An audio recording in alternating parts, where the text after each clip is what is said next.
Кыш бабайға хаттар яҙҙым. Аҡ ҡағыҙҙы тултырып. Барыһын яҙырға тырыштым, гаршугымда ултырып. Иң беренсе бүләк булһын минең өләсәйемә. Яңы теш бир, атыу уның тешәлә китәсәйенә. Берәй матур сибәр ҡыҙҙы бүләк итһен ағайға.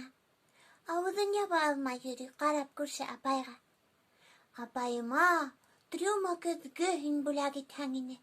Күҙ ҡашын буяп интеккән саҡтарын күрһәң ине. Бер күҙе ҙур, береһе ҡыҫыҡ килеп сыға ла ҡуя. Уны һәр көн күргән һайын олатай иҫен юя. Олатайға яңы күҙлек, ҡолаҡ аппараттары. Яңы теш уға ла кәрәк, ауырта яңаҡтары. Эс, бауыр, аяҡ һәм ҡулдар уның тоже бик һырлай.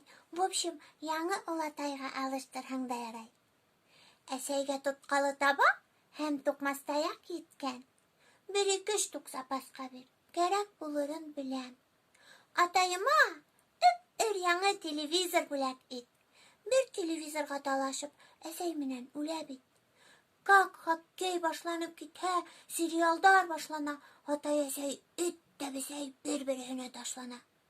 Бәләкәй ҡустым һәм миңә ҙур йоморо нәмәкәй. Тәмле генә, мәмәй генә, сюрпризлы киндер күкәй. Ошо ерҙә хатым тамам. Һау булып тор, Ҡыш бабай. Исемемде онотҡанмын. Просто ыштанһыҙ малай түгел, ҡыҙыҡай.